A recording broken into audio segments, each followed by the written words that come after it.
So this last unit is really called probability and statistics. We don't really do a lot of probability in here, and I mean, really, this is where we're going from here. Right? After we take our test, the first unit, which we're going to do today, first lesson, is permutations and combinations. Right? You will find it fairly easy because it's almost all things you can just do in the calculator. Then we're going to do scatter plots.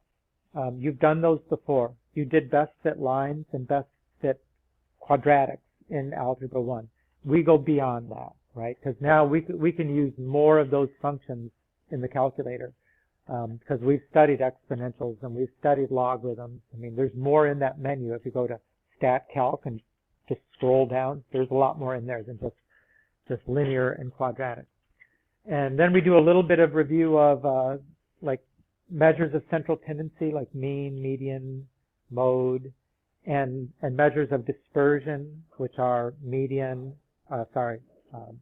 range, standard deviation, interquartile range. Those are things that were in Algebra 1 also. But we do that because that's what we need to understand normal distributions. You know, if you've ever heard of a normal curve before, a very controversial book from the 90s. But so then we do normal distributions. We don't really do enough of this to really, you know, do it justice. But if you're interested in this stuff at all, I mean, you should really be thinking of taking AP Stats. I mean, it's a really good course. A lot of very practical things in there. You won't be sitting around going, when are we ever going to use this? I mean, it's all very practical stuff. So we should finish that with enough time then to review and have our test, and then we'll take a review and a 9-week test, and then spring break, and then we come back and do trigonometry. And, you know, they do what they call here Tiger 3. It used to be Tiger 2, but I think in the last couple of years they've changed it to Tiger 3, which is, okay, we're going to pause. We're going to pause what we're doing to prepare for the SOL. Okay, no problem. Yeah, thank you. And then after the SOL, we'll get back to doing what we're doing. I mean, you wouldn't believe how much better you have it here in terms of how we do SOL compared with like where I came from. It was a disaster over there. I mean, it took 3 weeks to get the SOLs done with constant disruptions to everybody's schedule. Terrible. But here, you know, most of the SOLs are given in 3 days. You know, Tuesday, Wednesday, Thursday of 1 week. And then you get back to doing what you were doing. And so much less disruptive. It's honestly one of the reasons I left there, because I didn't like the way they organized that. But, you know, we should get, this year our SOLs are 1 week later in the year than they were last year. So the amount of trigonometry, we're going to do, you know, we need to get 2 units of trigonometry in. We may like finish one and then start the other, do our little SOL stuff, and then we'll go back to finish the rest of the trigonometry. And it's important that we do that because that's the one thing that students struggle with the most next year in math analysis. It's the trigonometry. I mean, you want to get as much of it as you can now, so when you get it next year, you know, you don't struggle with it. So, I mean, we really do need to get that in. Anyway, that's the plan. Yes? You know, there'll be 2 different unit tests, and then there'll be a semester exam. Of course, if you pass the SOL, you're exempt from the semester exam. And everybody in here should pass the exam. Okay. I mean, in here, especially, it should just be a matter of how many pass advanced are we going to get. It should be quite a few. Okay, so we'll get back to this now. I think we'll probably, once we get back on track, the quiz for this unit will be on the 17th and the test will be on the 22nd. So probability, just to give you a taste of probability, the kind of things you do, which won't seem like much to do with anything else we do here, but you know, probability is the measure of the likelihood that an event will occur. It's usually represented by a number between 0 and 1. Right? So 0 is like no chance. 1 is, you know, absolute. It's going to happen. But, you know, honestly, a lot of times we just use percentages too. You know, if somebody says, oh, it's 75% probable, I mean, you understand what they mean. Right? As a decimal, 75% is 0.75. So that's how you go from percentages to probabilities between 0 and 1. So just a few probability kind of questions. What's the probability of rolling a 6 with a dice? 1/6, right? I mean, we could turn that into a decimal, but there's 6 possibilities. Assuming you've got a fair die, right, then it should be exactly 1/6 chance.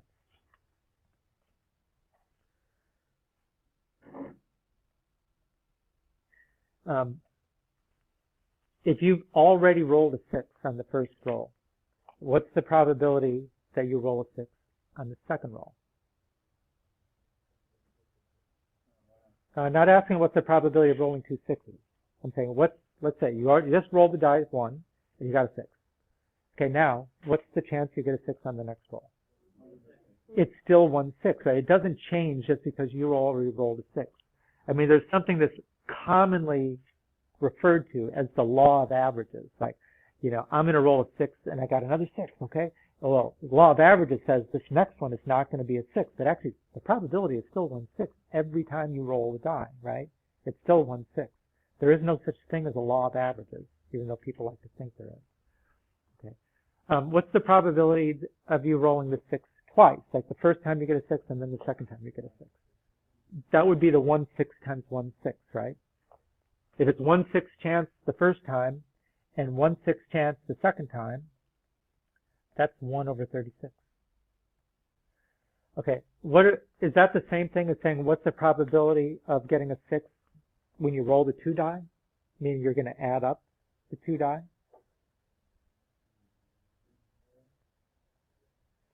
Maybe it's 2 die. How do 2 die add up to a 6?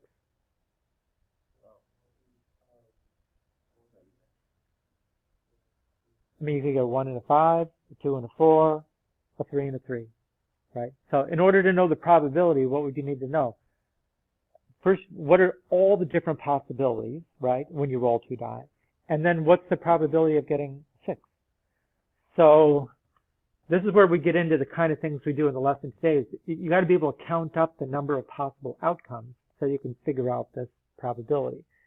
So if you look at, if I'm doing rolling 2 die, right? So it could be a 1 and a 1, a 1 and a 2, a 1 and a 3, all the way up to 1 and a 6. And how many different possibilities are in this whole grid? There's 36. How many of those would have added up to 6? 5 and a 1, a 4 and a 2, a 3 and a 3, a 4 and a 4, a 4 and a 2, a 5 and a 1. So it's actually 5 out of 36. Right? 5 out of 36. So you've got to count up the number of outcomes.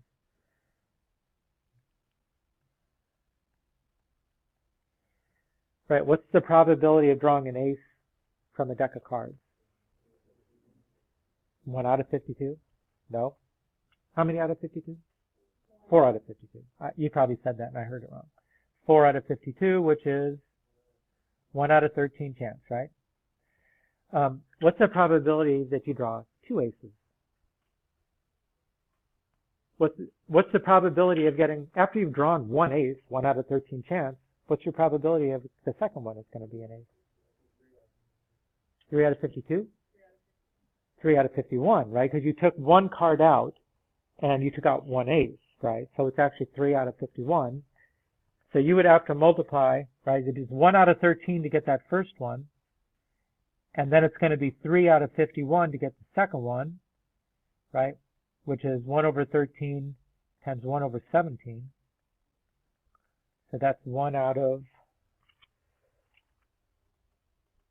13 times 17. 221.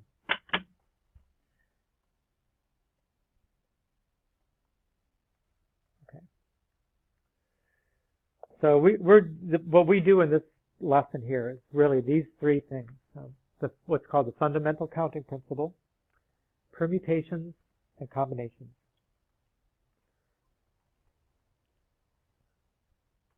And the fundamental counting principle is something that this is like intuitive. You would do that anyways. Permutations or combinations, maybe not. But honestly, they kind of depend on this fundamental counting principle. That's why we presented it all.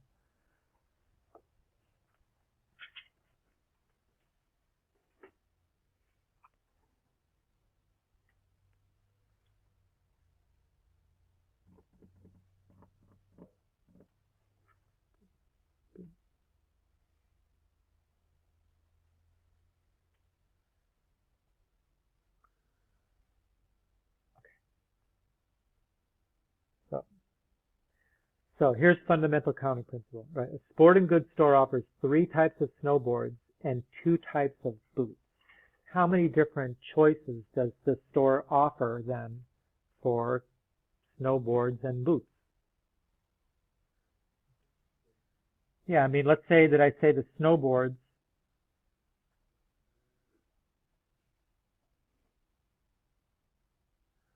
they said are all mountain, A for all mountain, F for freestyle, and C for carving. And the boots, right, those are going to be soft and hybrid. So what are all the different combinations of those? And I think you just said that. That was a bad line.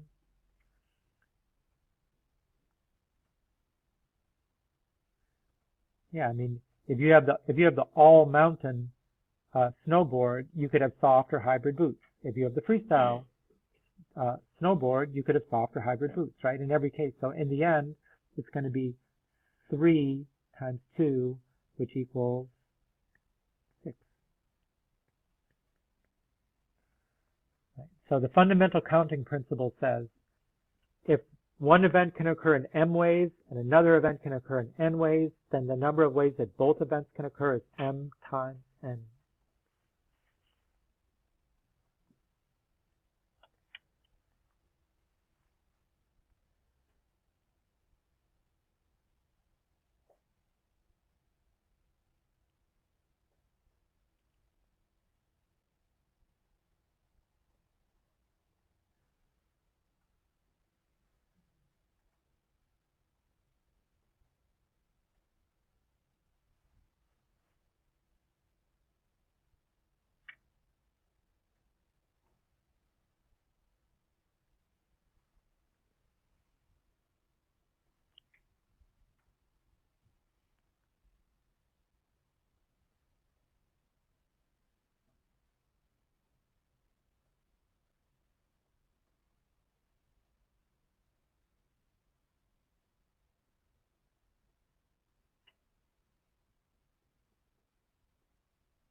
So the sporting goods store now offers 3 types of mountain bicycles, and 3 different wheel sizes. So how many different bicycle choices does the store offer?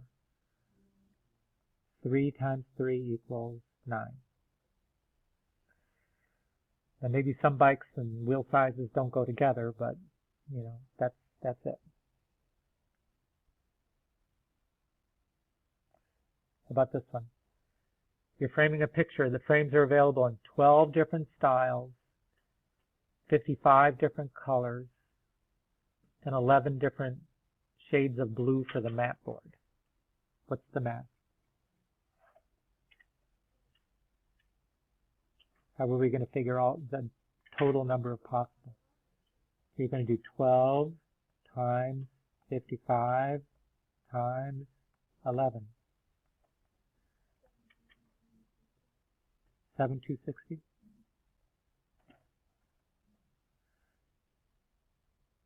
Get it?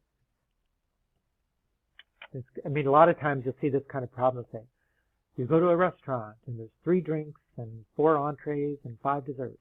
How many different, menus can you put together out of that? 3 and 4 and 5. That kind of thing. Okay.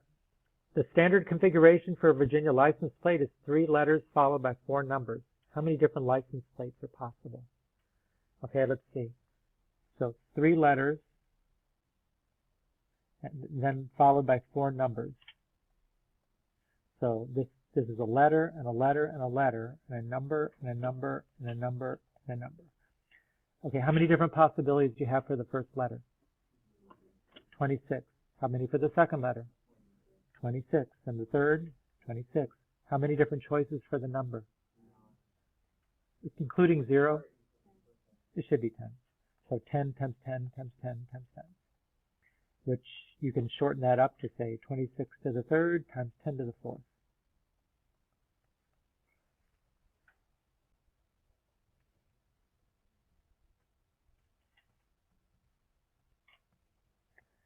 and I'm getting 175 billion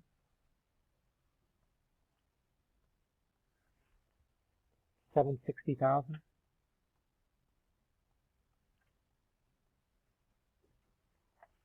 A lot. So we don't need to be repeating any numbers anytime soon. Right? Okay. What if you can't have the same letter twice? Or if you have the same number twice? Okay. Then how many choices do you have for the first letter? Okay. How many do you have for the second letter? Only 25, right? And the next? 24, right? And how about the first number? And the second?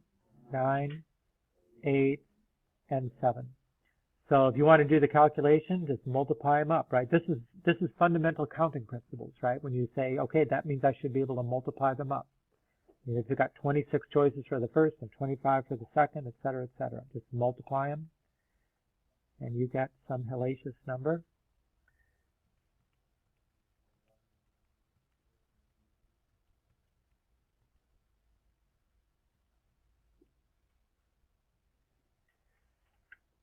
I'm getting 78,624,000.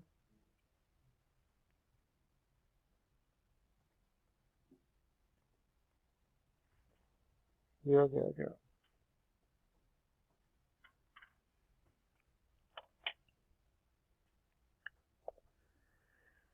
Okay, now 6 students. We're going to arrange 6 students at a table with 6 seats. Here's my 6 seats. How many different ways could I put a student into the first seat? 6. Okay, once I put one kid into that seat, how many choices do I have for the second seat? 5. And then for the next seat? 4. And 3 and 2. And finally, there's only one kid left and one seat left, and it's 1. Okay, so fundamental counting principle says that how many different ways can I do that? 6 times 5 times 4 times 3 times 2 times 1.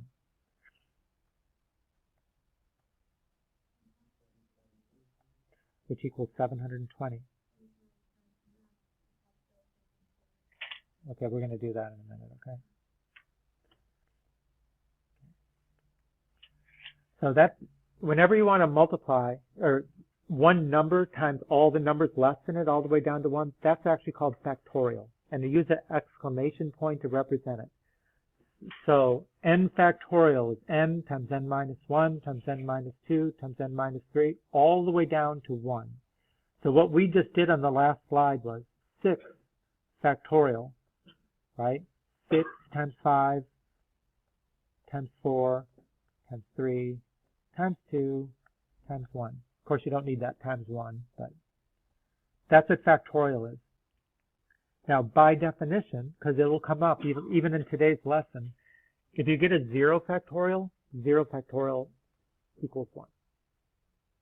It wouldn't seem to make sense in terms of, how factorials work. But it's required by calculations, and it has to be 1. 0 factorial is 1. Again, this is taking n things and putting them into n positions.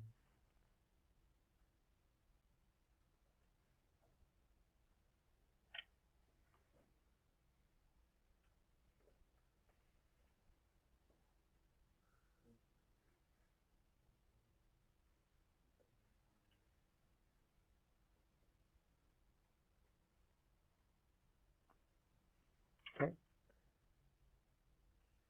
So you can do this in your calculator, and your calculator is different than the one you see on the screen here. But if you go to Math, and on the top menu, you're going to see PRB. You have like 2 options after PRB that I don't have on here, but in any case, go to PRB. And there you're going to see this menu. The 4th option, there's your exclamation point. So if you want to do 6 factorial, 6, Math, PRB, 4. Right? And it'll put the exclamation point.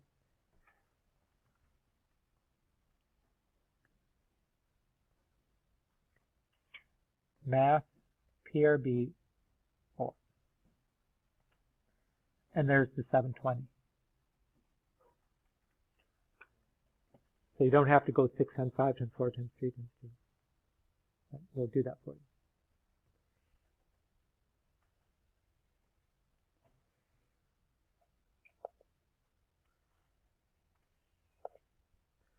So 10 teams are competing in the final round of Olympic bobsledding. How many ways can they finish?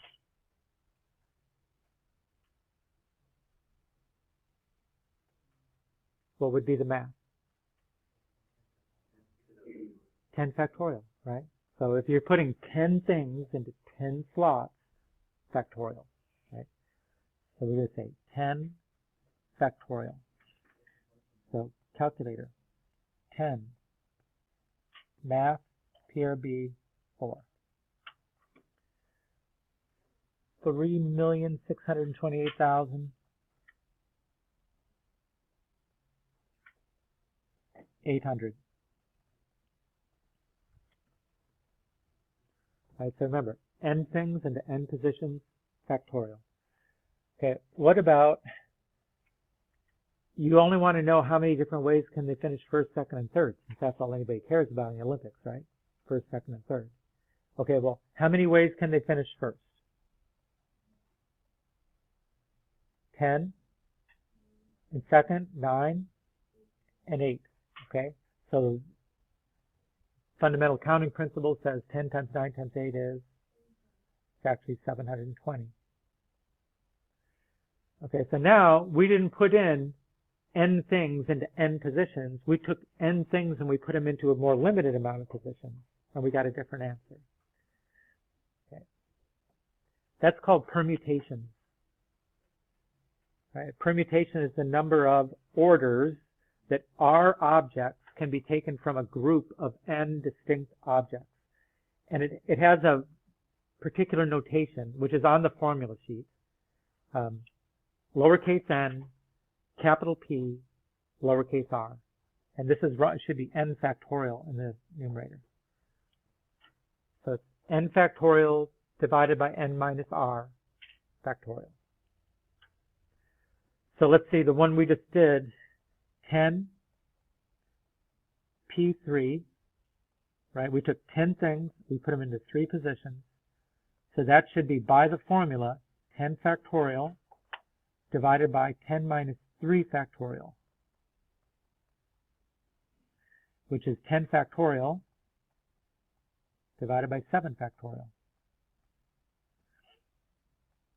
Now, you can simplify that without a calculator, right? I can write 10 factorial, 10 times 9 times 8 times 7 factorial.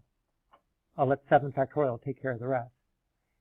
And then I'll divide it by 7 factorial. And now the 7 factorials, they can cancel.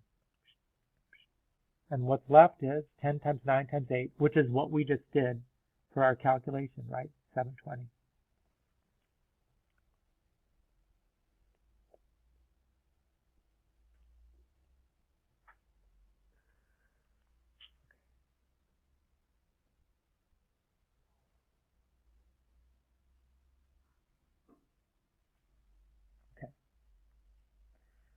So you're burning a demo CD for your band. Your band has 12 songs stored on your computer. However, you want to only put 4 songs on the demo CD. How many different orders can you burn 4 of the 12 songs onto the CD? Right? What is going to be the math here? Right? It's going to be a permutation. It's going to be taking 12 things from a group of 12, right? You want to pick 4. Now, I said in particular the way I worded this here, that how many different orders, because we're going to say it's a different thing if the same 4 songs are put in a different order. Which, you know, when it comes to, if you, I don't know, listen to albums sometimes that actually things are meant to go like in a particular order. So it does change things when you change the order. But I was very particular here to use that word order. Right? Okay, so now I could do this, right? 12 factorial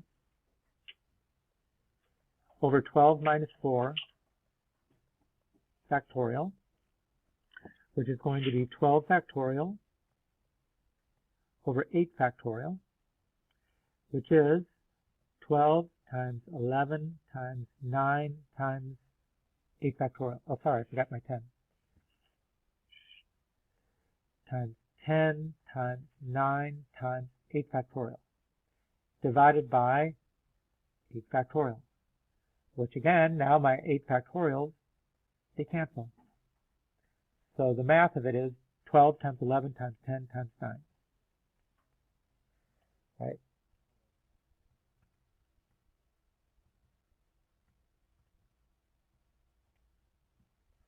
$11,880. 11,880.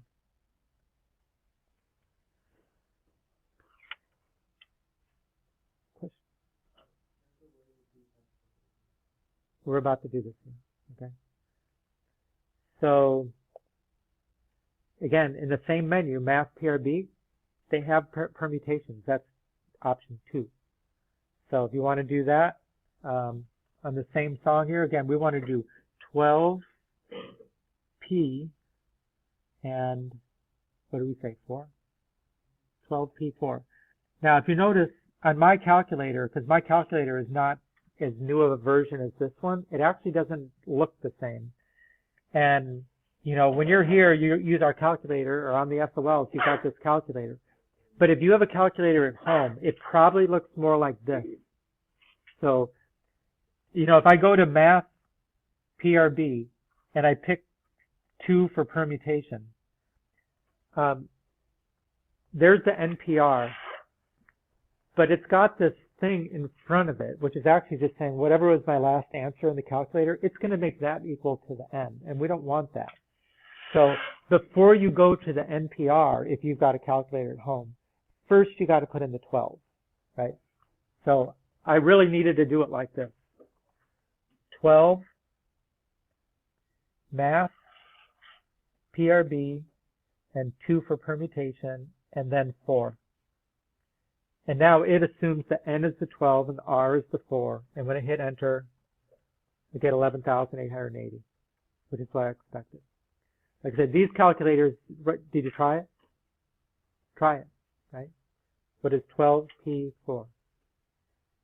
So you just have to go Math PRB 2, and I think it'll just give you, like with the summation notation, where you could just fill in the 12 and fill in the 4. And you should get 11,880. But how many of you have calculators at home? So you might want to check it out, you know, that how yours works. Don't be surprised. Okay, so try to do those 4. Make sure we're all getting the same thing.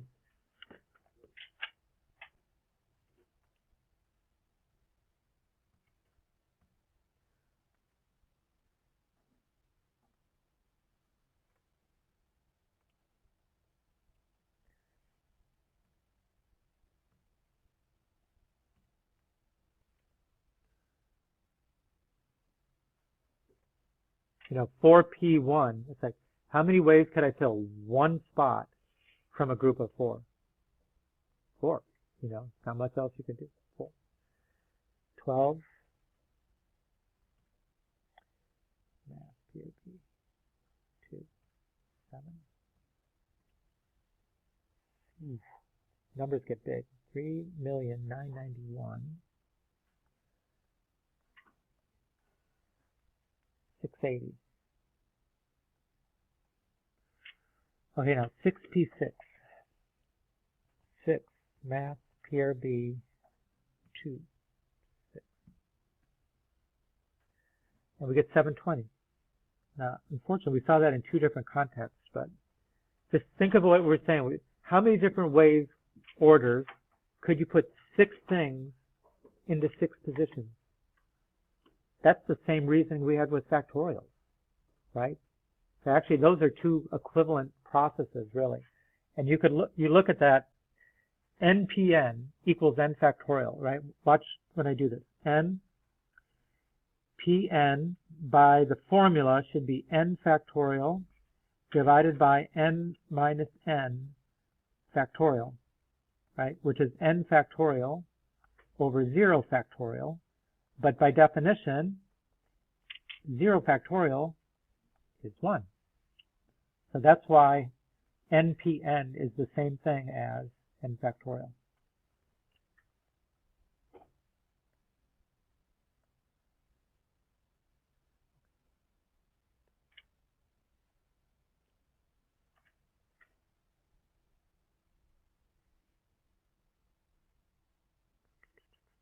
Good.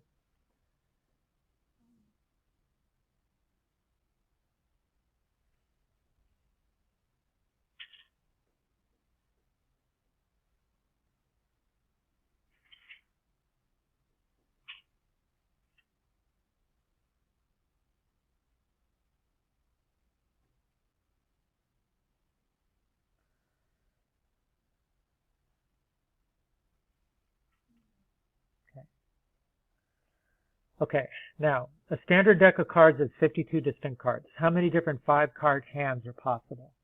Okay, let's see.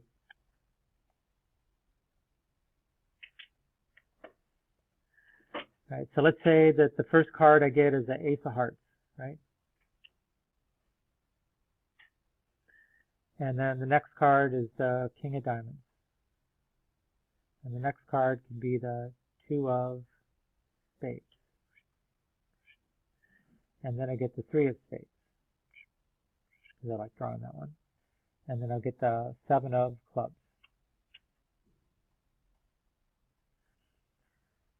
Okay, that's one possibility, right? Now, would it matter when I draw that hand whether or not the ace was the first card I drew or whether it was the last card I drew? In terms of the hand that I got, it doesn't matter, the order, right?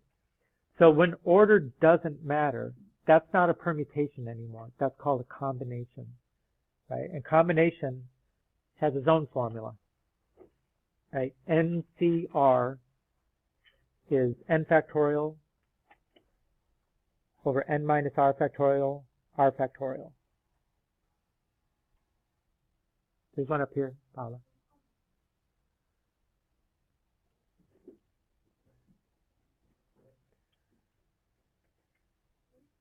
Right there.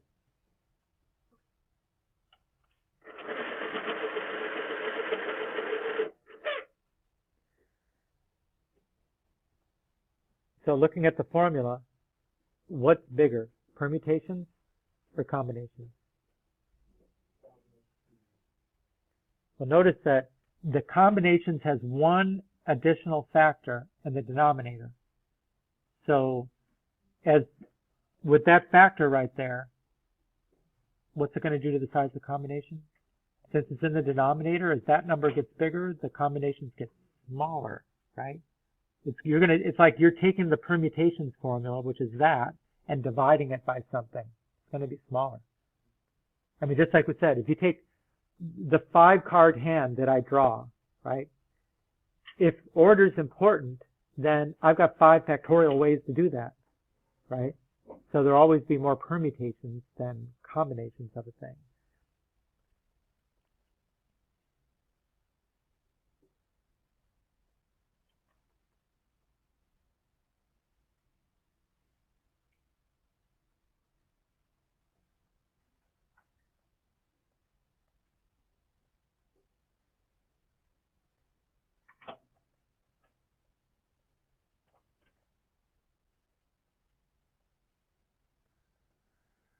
I think to be fair, you'd probably have to say or equal to. And if you try to play with a few numbers like, well, what happens if n is 1?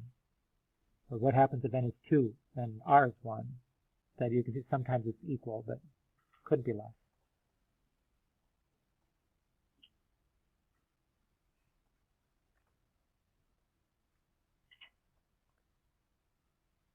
Okay?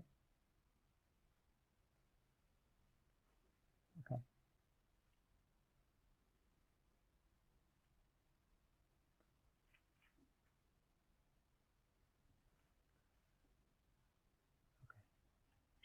Good. Okay. So again, calculator will do this for you, all in the Math PRB menu. This time it's Math PRB 3. So 52 C 5 and calculator time 52 Math PRB 3 5.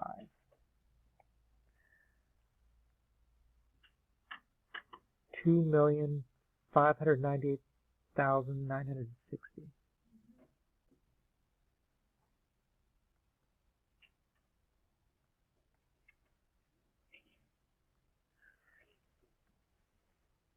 Right. I should have shown that worked out.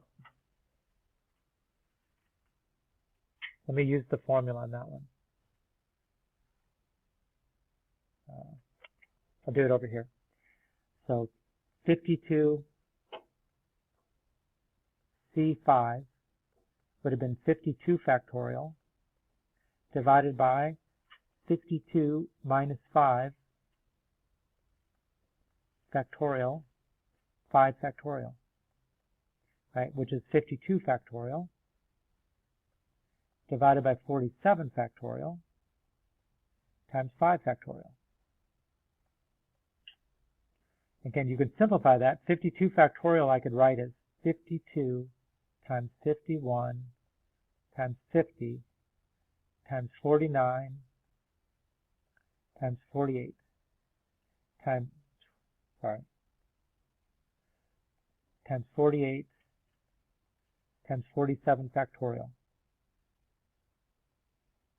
And then in the denominator, I've got 47 factorial.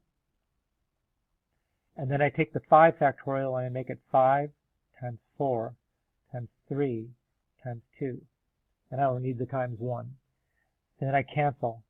47 factorial cancels with 47 factorial. 2 goes into 48 24 times. 3 goes into 51 17 times. 4 goes into 52 13 times. And 5 goes into 50 10 times. So do all that. 13 times 17 times 10 times 49 times 24.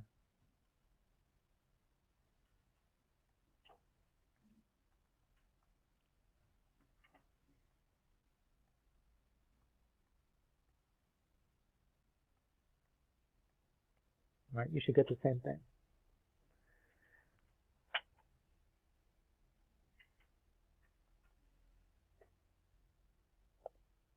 Okay? Oh, sorry. Craig. Becky.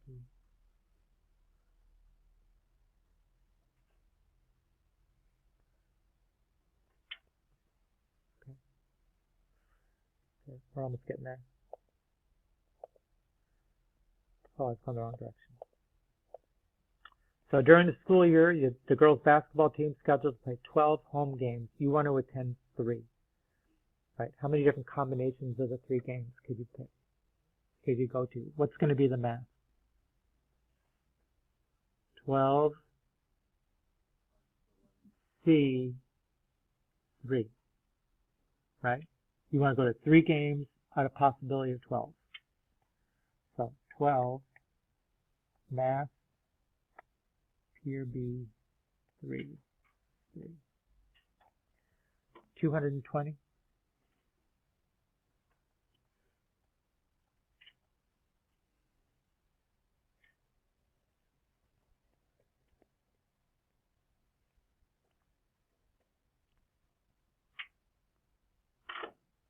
So try to do those 4.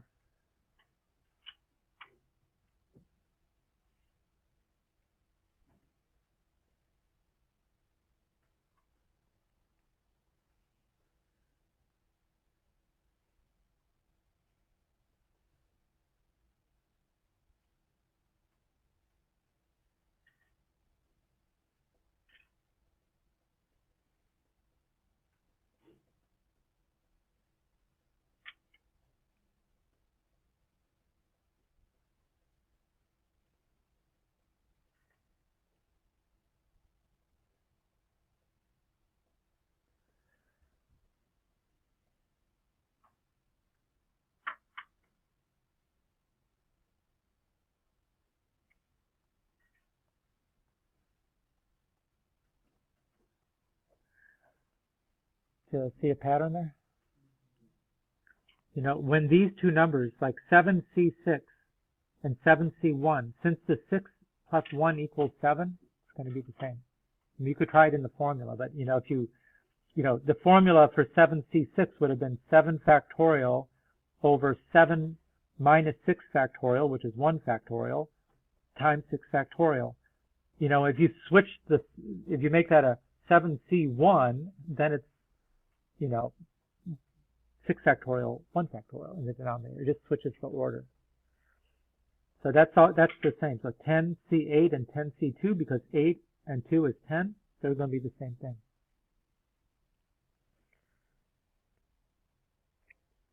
You know, in this book, if you go just beyond this in the book, they do what's called binomial expansion. And in binomial expansion is where you learn how do you do something like x plus 3, or let me just make it easier, x plus y to the 5th power. I mean, how would you do something like x plus y to the 5th? Yeah, you'd have to start with a FOIL, x plus y times x plus y. And then you'd have to do whatever you get times x plus y, that's 3 times. And then you times x plus y, right? And then times x plus y. And every time combining like terms, right? And in the end, what you would get is something that looks like this. X to the 5th would be the highest power of x.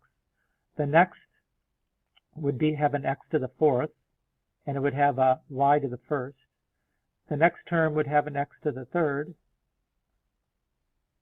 and a y squared in it. And the next will have x squared, y to the 3rd. I'll write it down here. And the next is going to have x to the 1st. Need to make some space here. X to the 1st, y to the 4th. And the last term should be all y to the 5th, right? But because of all that combining of like terms, there's going to be coefficients in front of these here, right? And the coefficients are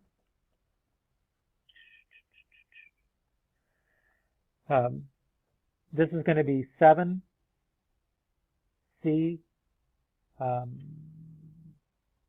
7C0.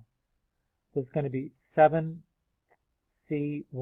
This is going to be 7C2. 7C3. I got my numbers wrong there. Oh, I only did 5. I was looking at the 7s off to the side there. So it shouldn't be 7s. Those should all be 5s. 5, 5, 5. So make those 5. 5C0 and 5C1 and 5C2 and 5C3 and 5C4 and 5C5. So combinations come into play. That's why this always goes right before you do these binomial expansions. And another thing that I found really interesting, right, is if you take those, if you do like a binomial expansion of, or all those numbers, like let's say 5C0 all the way to 5C5, you're going to find that the 5C0 and 5C5, those are always going to be 1. And the next number is going to be 5 and 5. And then the next numbers you'll have to calculate and see what they are. But you can calculate them using the formula or with the calculator. Now, if you do like a distribution where you say, okay, for a 1, I'll put in an x. And for 5, I'm going to put in x to the 5th, or 5 x's on top of each other. And then in the inside, it's going to go even higher than that, right? Each stack gets a little bit higher. In the end, you know what you get? The normal curve. It's exactly a normal distribution. So all this stuff is related, completely related. Okay. So 6C6, I'll just say 6C6 is 1. Right, and 6P6, we did that one. That was like 6 students at a table with 6 bucks. That was 720, right? But if you ever have NCN, that's always 1. So again, there's always more permutations and combinations, more ways to put 6 things in order in 6 positions than 6 things in no order in 6 positions. Then you only get 1 possibility. Okay. So that is the lesson. That's the homework.